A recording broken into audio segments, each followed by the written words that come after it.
Galactic Council chamber on Station Nexus Prime. The great chamber buzzed with alien voices as representatives from across the galaxy gathered for an emergency session. Ambassador Crix of the Vortani Empire stood at the center podium, his scaled hands gripping the metal rail. Fellow council members, Crix began, his voice carrying through the vast hall. We face a new threat. The species called humans have just achieved faster-than-light travel. Murmurs rippled through the crowd. The Alterian delegate, a tall being with 4 arms, raised one appendage. Surely one primitive species cannot concern the mighty Galactic Council. Crix's eyes darkened. You do not understand. I have studied their history. These humans, they are unlike anything we have encountered. They are warriors by nature.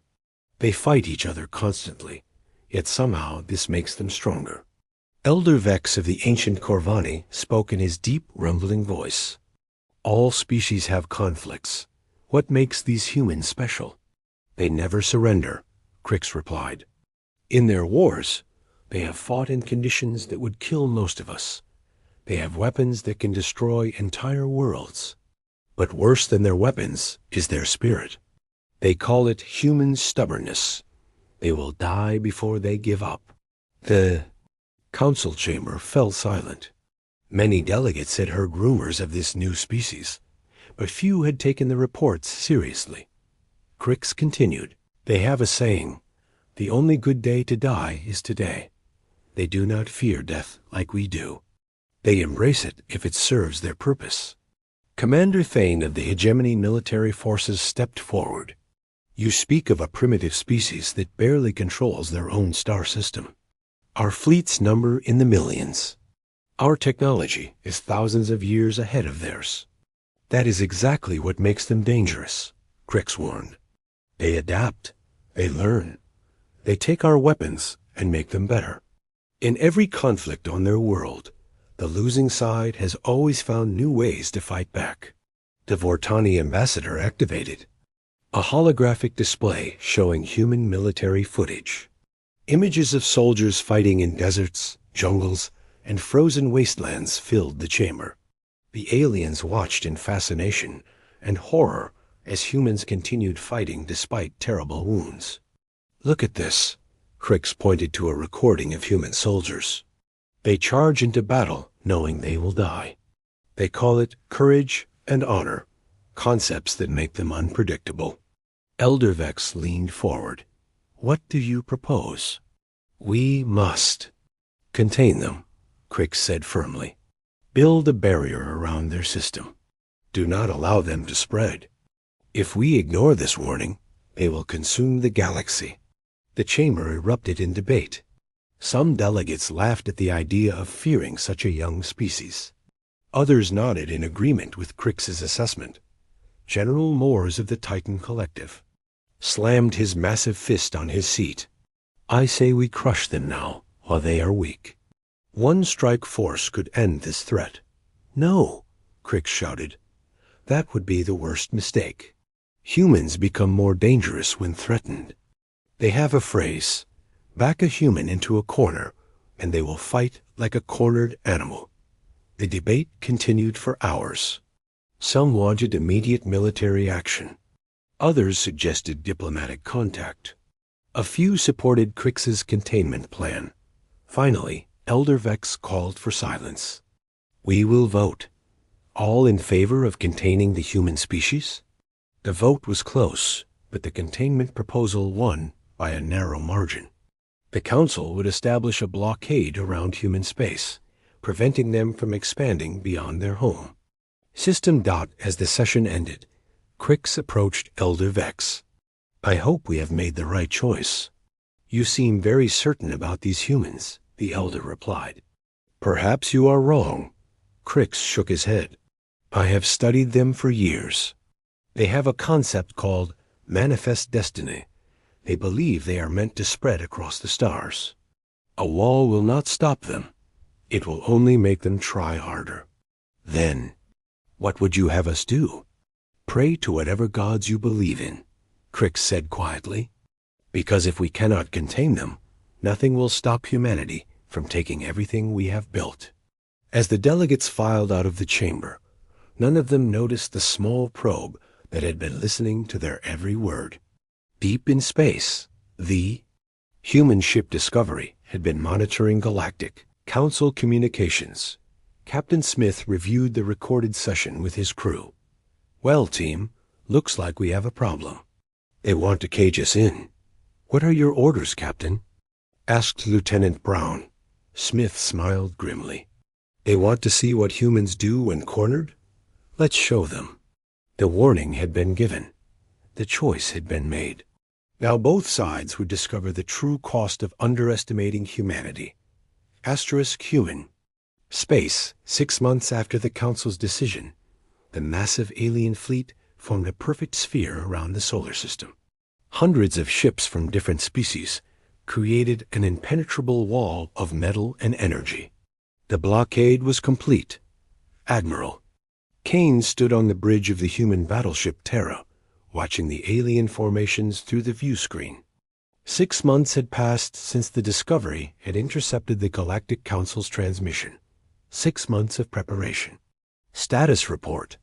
Kane ordered. Commander West stepped forward. "Sir, we count over 800 alien vessels. They're maintaining position at the edge of our system. No hostile actions yet, but they're scanning everything that moves." Kane nodded. The aliens thought they were being smart. Keep the humans trapped in their home system until they accepted Galactic Council authority. What they didn't understand was that humans had been planning for this moment since they first looked up at the stars. On the alien command ship, Fleet Admiral Zorn of the Hegemony reviewed his forces. The blockade included ships from 12 different species, each contributing their best technology. Surely no primitive species could challenge such might. "Report from the inner perimeter," his aide announced. "The humans are sending more ships toward the barrier." "Let them come," Zorn replied confidently. "They will see the futility of resistance." The human ships approached slowly. They appeared to be cargo vessels, unarmed and clumsy. The alien fleet watched with amusement as the primitive craft struggled to maneuver. Captain Davis commanded the lead human vessel. His ship looked like a simple transport, but hidden within its hull were surprises the aliens couldn't imagine. As they drew closer to the alien line, Davis opened communications. "This is Captain Davis of the human vessel Prometheus. We request passage to conduct peaceful trade." Admiral Zorn himself responded. "You are ordered to return to your planet. This system is under Galactic Council quarantine." "I'm afraid we cannot comply," Davis replied calmly. "Humans are free people. We don't recognize your authority." "Then you will be stopped," Zorn declared. He signaled his ships to move forward. The alien vessels advanced in perfect formation, their weapons charging. They expected the humans to flee or surrender. Instead, something unexpected happened. The human cargo ships suddenly exploded. But these weren't destruction explosions. They were deployment explosions. Each ship released hundreds of small pods that scattered in all directions. "What are those?" Zorn demanded. His weapons officer checked the sensors. "They appear to be some kind of debris, sir. No energy signatures." That was the aliens' first mistake. The pods weren't debris. They were human Marines in assault suits, designed to look like space junk. While the alien fleet focused on the obvious threat, hundreds of humans drifted silently. Toward their ships, the second wave of human vessels arrived 30 minutes later. These looked like civilian passenger ships, but they carried a different cargo. As they approached the alien blockade, they began broadcasting on all frequencies. "This is the voice of humanity," the transmission began. "We know you can hear us. We know you're watching. We have a message for your Galactic Council." The broadcast continued with simple words that chilled every alien listener. "We are not your prisoners. We are not your subjects. We are humans, and we will not be caged. While the aliens listened to the transmission, they failed to notice the third part of the human plan. Deep space sensors detected new contacts approaching from the outer system. Not ships, but something else entirely. The human asteroid miners had been busy for 6 months. They had hollowed out dozens of large rocks, filled them with engines and weapons, and sent them on long, slow trajectories toward the blockade. The alien sensors dismissed them as natural debris. Captain Miller watched from the command asteroid designated Rock 1. His crew had volunteered for this mission, knowing they might not survive. But that was the human way. Someone had to. Take the first step. All units, this is Rock 1, Miller broadcast to his hidden fleet. Operation Breakout is go. Show these aliens what happens when you corner a human. Asterisk, the asteroids activated their engines simultaneously. What the aliens had thought was harmless debris suddenly came to life, accelerating toward the blockade from all directions. Admiral Zorn watched in horror as his perfect formation was shattered. The humans had turned the entire solar system into a weapon. While his forces tried to respond to the asteroid attack, the hidden Marines began boarding his ships. Asterisk, asterisk. Impossible, Zorn whispered. How did they coordinate all this? On Earth, General Roberts smiled as he watched the reports. The aliens had made a fundamental error. They thought like military commanders, with rigid formations and predictable tactics. Humans thought like survivors, using every advantage and turning every disadvantage into a weapon. The blockade was breaking. The galaxy was about to learn its first lesson about humanity. Never, ever back a human into a corner. Asterisk, border of human space, first diplomatic encounter, the alien rescue ship. Harmony drifted through the debris field that had once been Admiral Zorn's mighty blockade. Captain Rex of the Alterian Diplomatic Corps surveyed the wreckage with growing unease. 3 alien vessels destroyed, 2 more crippled, and dozens of crew members missing. Sir, his communications officer reported, we're receiving a transmission from the human fleet. Put it through, Rex ordered. Perhaps there was still hope for peaceful resolution. The human face that appeared on screen was weathered and calm. This is Admiral Kane of the human fleet. We're prepared to discuss terms. Rex felt relief flood through him. Admiral Kane, I am Captain Rex. I represent the Galactic Council's diplomatic branch. We wish to avoid further conflict. As do we, Kane replied. But we will not accept imprisonment in our own system. Perhaps we can find a compromise, Rex suggested. The Council fears human expansion, but surely we can establish boundaries that satisfy both sides. Kane's expression hardened slightly. Captain, with respect, we don't need your permission to travel among the stars. But we are willing to discuss peaceful coexistence. This was the moment that would haunt Captain Rex for the rest of his life. Instead of recognizing the human's reasonable tone, he made a fatal diplomatic error. Admiral, Rex said with what he thought was patience, you must understand that humanity is new to galactic civilization. The Council has rules that have maintained peace for thousands of years. Young species must prove themselves worthy of membership. The silence that followed stretched uncomfortably long. Kane's jaw tightened almost imperceptibly. Worthy?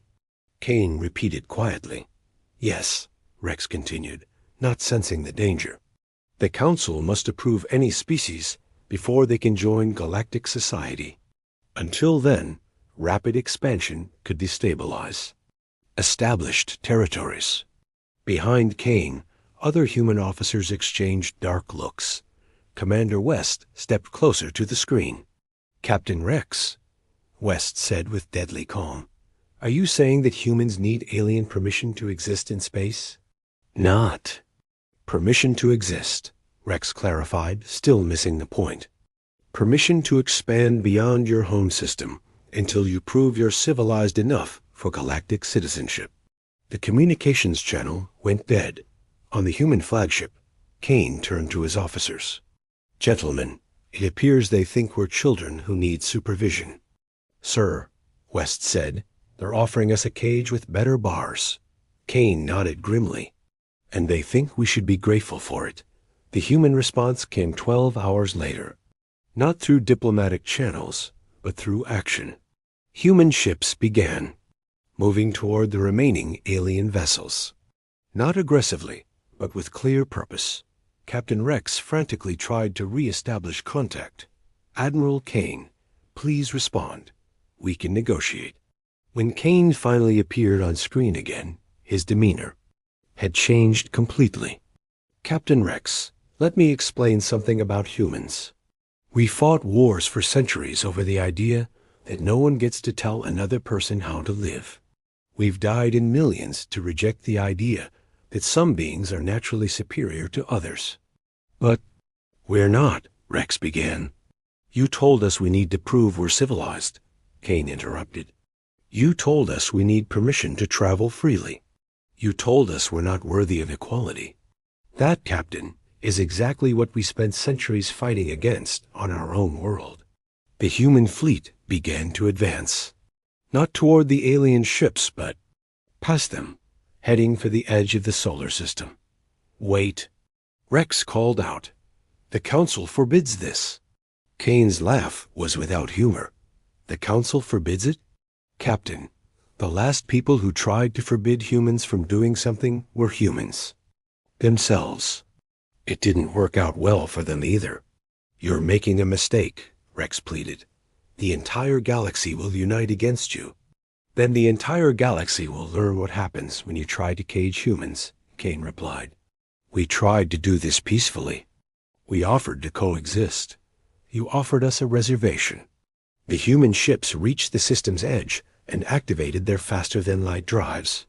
As they vanished into hyperspace, Kane's final words echoed through the diplomatic vessel. "Tell your council that humanity thanks them for the warning. Now they'll understand why the warning was necessary." Captain Rex watched helplessly as the human fleet disappeared into the void. In trying to prevent human expansion, the council had ensured it would be hostile rather than peaceful.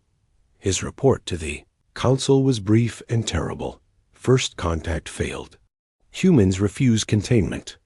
They are expanding into galactic space. Military response may be necessary. The galaxy was about to learn that there's a vast difference between a species that travels the stars and a species that conquers them. Asterisk multiple. Fronts across the galaxy, General Voss of the Titan Collective watched his fleet's destruction from the bridge of his flagship. Around him, alien officers struggled to understand what was happening. The humans were winning, but nothing made sense. "Sir," his tactical officer reported, "the humans are using our own weapons against us." Voss studied the battle displays. Human ships that had been damaged in previous fights were now sporting alien technology. Somehow, they were adapting enemy weapons to their own vessels in the middle of combat. "How is this possible?" Voss demanded. The answer came from an unexpected source.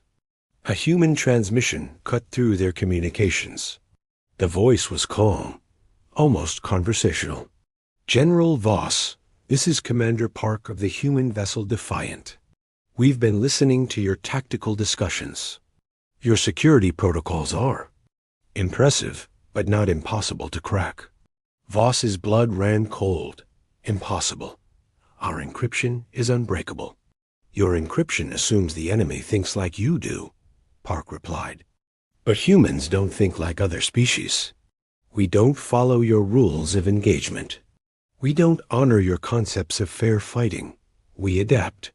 On the human ship, Commander Park watched multiple screens showing different alien fleets. The humans had divided their forces, something that should have been suicide against superior numbers. Instead, it was working perfectly. "Status report," Park ordered. Lieutenant Gray checked his displays. "Titan collective forces are in full retreat. The hegemony fleet is trying to regroup, but they're down to 60% strength. The Vortani are requesting reinforcements. Park nodded. The aliens were learning that humans didn't fight the way they expected. When faced with superior technology, humans didn't try to match it. They found ways to turn it against its creators. Captain Stone commanded the human vessel Retribution in the Vortani sector. Her ship was outnumbered 5-1, but she wasn't concerned. The aliens had better weapons and shields, but they fought like they were playing a game with rules.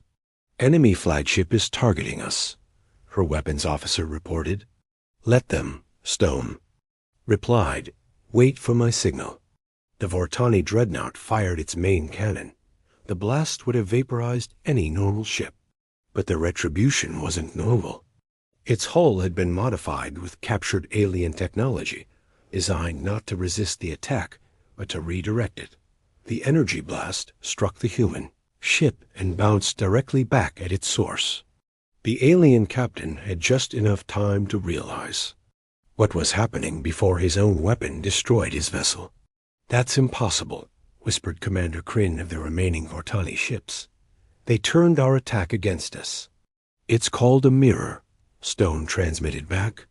Humans invented them thousands of years ago. We just made a really big one. Across the galaxy, similar scenes played out.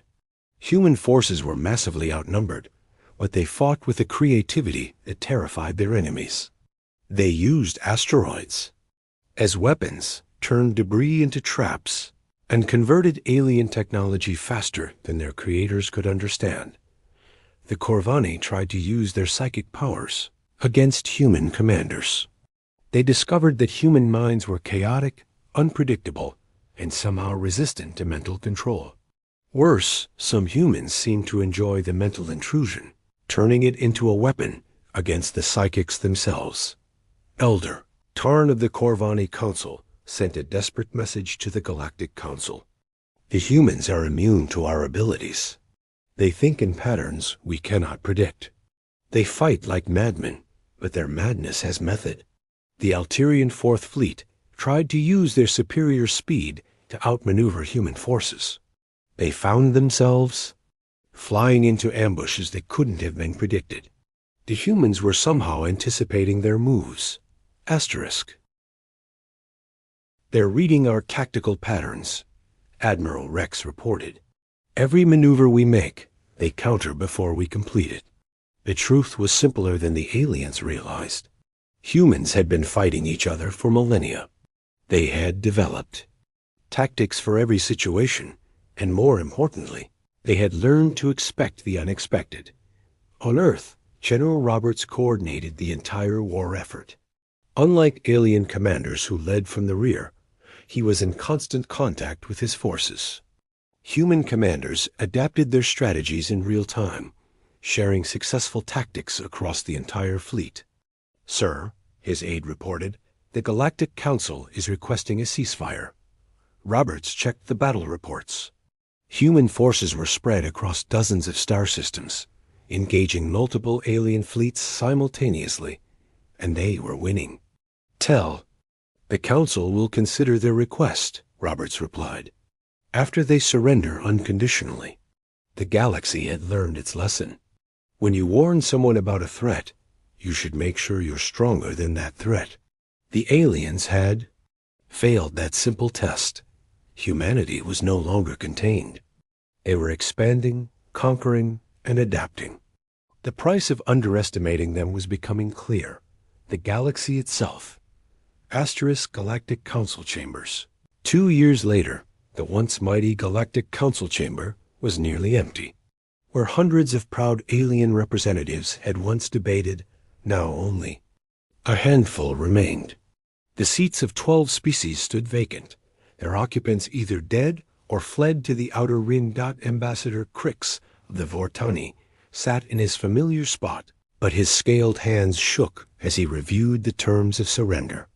Beside him, Elder Vex of the Corvani looked older than his 1,000 years. The weight of their failure pressed down on them like a physical force. The humans are here, announced the chamber's automated system. The great doors opened, and Admiral Kane entered with a small group of human officers. They wore simple military uniforms, nothing like the elaborate ceremonial dress the aliens had expected. Kane walked to the center of the chamber with the confidence of a man who had nothing left to prove. "Gentlemen," Kane said, his voice carrying easily through the vast space, "let's discuss the future." Elder Vex leaned forward. "Admiral, surely we can reach some accommodation. The galaxy is vast enough for all of us." Kane's expression remained neutral. "Elder, 2 years ago, this council voted to cage humanity in our home system. You told us we needed to prove ourselves worthy of galactic citizenship. Well, we've proven ourselves." "You've destroyed half the galaxy," Crix accused, his voice bitter. "No," Kane replied calmly. "We've conquered it." "There's a difference. Destruction would have been easier." Commander West stepped forward with a datapad. "Current human control, 43% of known space. Remaining alien territories, 31%. Uninhabited systems, 26%. The numbers hit the alien representatives like physical blows. In 2 years, humanity had gone from one-star system to controlling nearly half the galaxy. "What do you want from us?" Elder Vex asked quietly.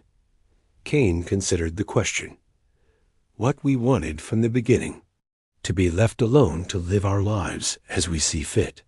"Then withdraw your forces," Crix pleaded. "Return to your territories. We'll never interfere again." Kane shook his head.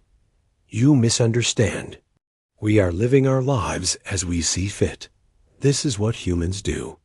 We explore, we expand, we grow. You tried to stop that, and now you're paying the price." "So what happens now?" Elder Vex asked. "Now we establish new rules," Kane replied. "Human rules. First, any species that threatens humanity or human expansion will be eliminated.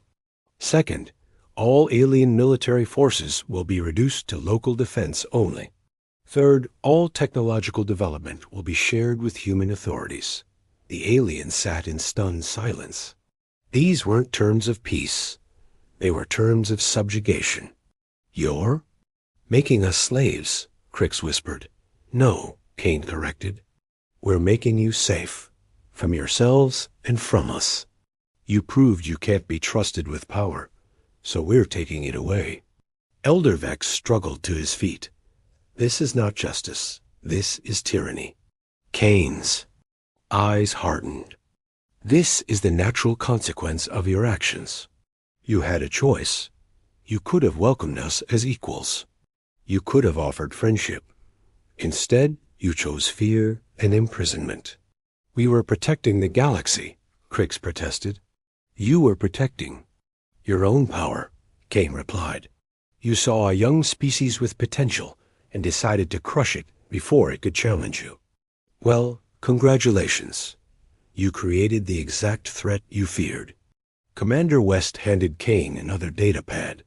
"Sir, the outer colonies are reporting completion of the occupation. All remaining alien military installations have been secured." Kane nodded. "Very well. Gentlemen, the transition is complete. The galaxy now operates under human administration. Your species will be allowed to continue existing, but under human oversight." "For how long?" Elder Vex asked. "Until we're satisfied that you've learned your lesson," Kane replied. "Maybe a generation. Maybe forever. That depends on you." The human delegation turned to leave, but Kane paused at the door. "Oh, and gentlemen, thank you for the warning. Without it, we might have been content to stay in our home system for decades. Your fear of our expansion is what caused it." As the humans left, the remaining aliens sat in the empty chamber. The great Galactic Council, which had ruled for millennia, was now reduced to a local government under human authority. Crix looked at the empty seats around him. "I warned them," he said quietly. "I told them exactly what would happen." Elder Vex nodded sadly. "Yes, you did. But none of us listened." Outside the chamber, Admiral Kane looked up at the stars that now belonged to humanity. The galaxy had learned its lesson, but the price of that education had been their freedom. The Council had warned them about humanity. Now they understood why the warning was necessary. Asterisk.